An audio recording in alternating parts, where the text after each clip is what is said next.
everyone, and welcome back to the Cozy Corner. My name is Lee, and this is my library. So grab a mug of something yummy and settle in for some talk of books. It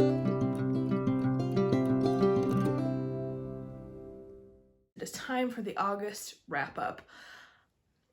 I've noticed a trend with myself that I seem to be having the opposite SAD, or the opposite seasonal affective disorder, where in the summertime, I don't read anything.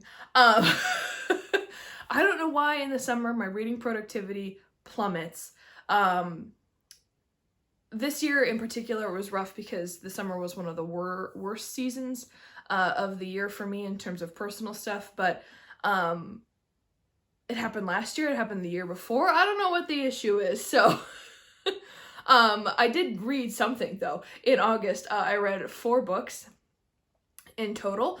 Most of them I finished in the last half of the month. A couple I had been reading for a while, but I did read 4, and so I plan to tell you what I think of them, because they were an interesting variety of 1-star to 5-star. I did find a 5-star this month, which is great. So even though it was kind of a low business, where is my vocabulary today? A low reading month, I still had a good one, which is good. Let's start with the 1-star, shall we?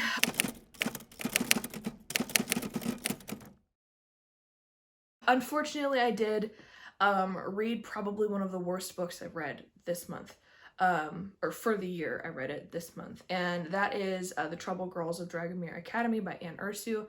I was very disappointed with this book. I talked about this book a little more in detail in the last reading vlog I had, but I'm going to give you my final thoughts in the wrap-up. This is the story of a young girl who, in a world where boys are praised if they have magical abilities, finds herself a student at the Dragomir Academy. And this academy is for girls who are odd or different. And while she's there, she discovers that all of the odd things that keep happening to these girls have to do with the fact that they also have magic. So in a society where men are primarily magicians, and if women have magic, they are viewed as evil or witches. Mari's now faced with the conclusion that something's wrong, and she's being hidden away for some reason. A lot of conspiracy, a lot of gaslighting, and historical manipulation, all of which are good topics for kids to understand. It's an important thing for perspective to be taught to kids. This is not the book for that.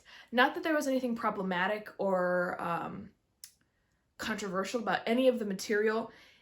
It was just not well written or delivered. I mentioned in that vlog that there are books that do this much better than this particular book, that address those subjects much more clearly, and in a way that readers are learning along with the characters and understanding and getting good explanations as to why these things are bad or how they can fight against them. This book felt like I was hearing it from someone who had heard it from someone else who had read a synopsis of what had happened. It was a lot of telling and not a lot of showing. Any plot twist was clear as day. I guessed what was going to happen from the beginning. Not just because it was middle grade, but because it was very evident that this is where this is going. But sometimes when those books happen where the ending is very clear, you're like, oh, what's going to happen though? Because if it's that obvious, something weird must happen. Nothing weird happened. I was not invested in any of the characters. Like I said, everything was delivered in a, and this is now what it is, rather than being a first-person limited telling where you're experiencing things real time with the character, or an omniscient narrator where you can see things happening and the character can't. There was none of that. It felt very distant, and what would have been a really cool fleshed out story ultimately was just candy coating. There was no substance to it. And that was ultimately the most disappointing thing for me. Was I was like, this was not a good telling of this particular story. Ultimately, these are the kinds of things that you want kids to learn, that you want a good book to teach them via the experiences of someone who was like them. Not just tell them, but have them witness and grow with the character. In my mind, that's what good middle grade does, right? It's a teaching tool as well as an entertainment tool. And that didn't happen. And that's what was ultimately most disappointing for me, as I said. But I also realized this about myself, that maybe I'm coming into reading middle grade with too high of an expectation. I do primarily spend most of my time reading youth or adult fiction, and so maybe that's clouding or skewing my judgment. Because when I looked on Goodreads, this book had a fabulous rating, and I was very much in the minority with my negative opinion. So if it's just me, fully ignore me. Perfectly fine. I don't ever want to discourage someone from ultimately reading a book where there's really no real problems, just my own taste on story delivery. So I'd like to know from anyone who reads a lot of middle grade or is learning to read middle grade, am I approaching this from the wrong angle? Am I expecting too much from junior fiction? I don't know. Anyway, definitely one of the more disappointing books I read in the year.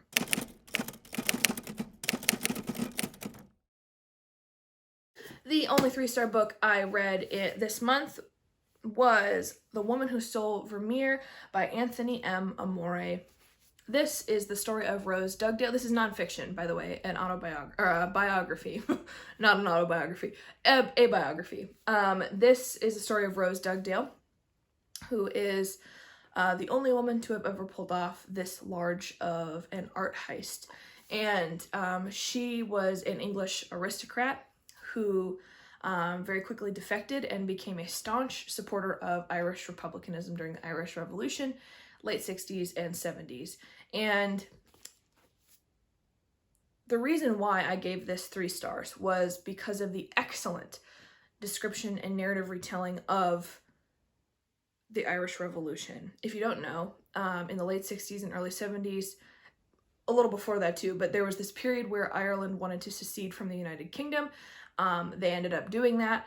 Northern Ireland still remained a territory of England or the United Kingdom. So that was where the tension was what was going to happen with Northern Ireland. It was a massive period of terrorism. There were a lot of bombings, a lot of loss of life, a lot of political controversy and espionage, turncoats.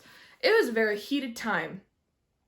Don't get me started on the Catholic Protestant thing either, because that's a whole other ballpark. Anyway, it was a very volatile time. It's called the Troubles in Ireland, if you ever want to look it up. I'm very fascinated with this particular history. That's where my family's from. I am predominantly Irish. A few generations back, but that's where most of my family comes from. So it's always fascinating to me. And that's ultimately why I gave it the rating I did, because it's a great view of the people involved in the Irish Revolution who were not Irish. Like I said, Rose Dugdale was English. And this is also, the time of political upheaval. There's an anti-war movement going on in America. This period of political and war tension is huge. And so any chance you get to learn a new perspective on this period is really great. I thought I was going to rate this higher than I did. Again, I'm a little picky with my nonfiction. I expected this story to be more about feminism, to be honest, but also art crime. I love art crime. The art crime world fascinates me. My favorite TV show is White Collar. I know it's fictional, but it's so good. And I expected it to be more about that, because that's where the emphasis is placed, obviously on the title and in the description, and it was not that. I think the last 3 or 4 chapters had to do with art and the art heist. The rest was about the revolution, which is fine. But I was expecting it more to be about that. I definitely was expecting it to be more of a feminist manifesto, even though it's written by someone else. And that's the vibe you get from this book. And going in and understanding who Rose Dugdale was, with the knowledge that she's now an honored hero of the revolution and the amount of loss of life that she caused and the awful things that she did. All humans do bad things. It's part of being human, but I don't know if I can get behind those things in order to support the fact that this is the only woman to have pulled off this art heist, you know? Nothing's ever black and white. So I was expecting more of the art crime world. What I got was more of a guerrilla tactics from a defected English citizen for the Irish Revolution. So very fascinating story. The story is a good one. Not what I was expecting. I let myself down a little bit expecting, again, too much. I gotta stop doing that. Go in blind. Know nothing. Anyway, if you want to learn about this period of history, I would 100% recommend this. I had no issue with the writing. The writing is beautiful, very easy to understand. Literally, there are over 20 pages of endnotes. This is very well researched. Like I said, very well written, easy to read, moves quickly. And there's pictures. I love when there's pictures in nonfiction. If you want to know about this period of history, 100% would recommend.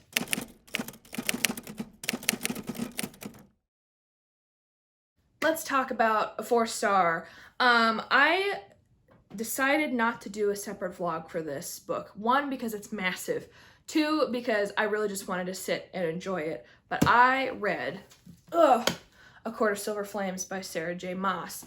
I don't think you understand the quandary I had when I knew I wanted to read this book and knew I was going to miss the paperback edition by a month so that it would match all the other paperback editions I have.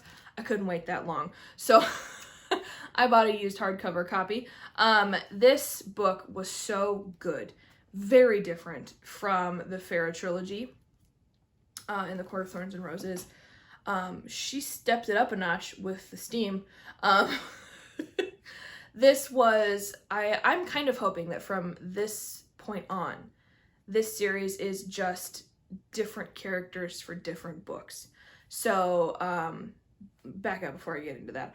This is the story of Nesta Archeron, who is Farah's sister. And at the point of the ending of Court of Wings and Ruin, after the massive battle, Nesta witnessed her father dying and basically was plunged into a pit of self-destructive behavior. And the only way that Farah and Rhys could see to get her out of that was to send her with Cassian to go train, because Nesta went into the cauldron, sucked out a bunch of extra power that the cauldron was not wanting to give her, and so they don't know the extent of her power. And it follows her story of training, falling in love with Cassian, the tension that's there. I won't spoil the ending as to what happens, but I think you all know what happens at this point. And the resulting events that happen in terms of there's something else building. There's always a war building. 2 of my favorite things about this book, because I really didn't find really anything fault-wise with this book.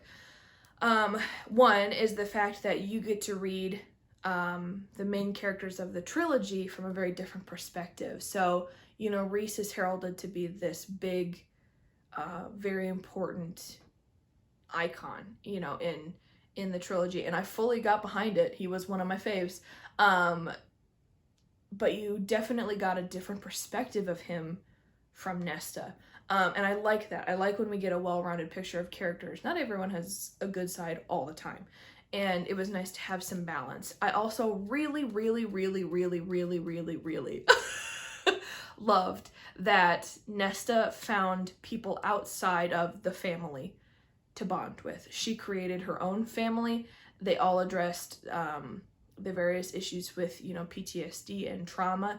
She connected with people outside of her family. That is a huge thing that I love, is when, even though the first trilogy is about found family, members within that found family don't have to identify solely with that family. Your family is wherever you want it to be. And the bond that she made with Gwen and Emery, there we go, Emery and Gwen, was beautiful. I loved it. And I love an opening of a door of another era of history with the Valkyrie. I loved that they were the first females to compete in and win the blood right. You talk about feminist empowerment, good feminist empowerment, right here. Like I said, there was nothing super wrong with this book. This happens when I read series, is that I won't love all of them as much as I love some of them. It happens with every series I read, even if it is a favorite of all time series, I will have ones that I like more than the other. So for instance, Nothing Will Ever Beat A Court of Mist and Fury. That book blew my mind, but this one was equally as good. I love the different perspective. I am hoping that, like I said before, that from here on out this series will be individual character stories, and I really am hoping that it becomes an Asriel story, that he's next, and we get to finally figure out what the heck is happening with him and his mate. I would also be interested in a Morrigan story. She would be my other choice, but one of those two. I love it. Oh, the other thing that I thought was interesting, not necessarily a good or bad thing, is that the first three, the Farah trilogy, are told in first person. This is in third person. You get two perspectives from Nesta and Cassian, but third person. That was a little bit of a shift, but I didn't mind it. Anyway, something I thought was interesting. Like I said, solid. This was definitely the fastest book I read this month. I think I read it in 2.5 days, and thoroughly enjoyed every moment. Love the legend and lore that was exposed in this book. I also just want more from Tarquin. He's my favorite. I want to know how he's doing.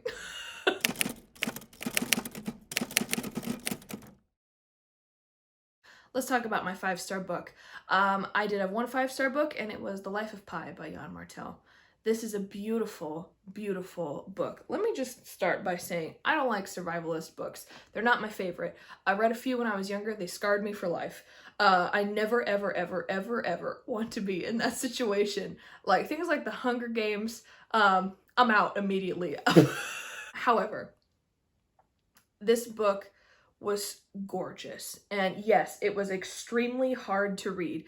Anyone in survival mode, the base nature of humanity is revealed, and it's not nice to look at because we really are animals. We do what we have to survive. Not a pleasant reading experience in terms of self-reflection. Not great. It's hard material, but this was gorgeous.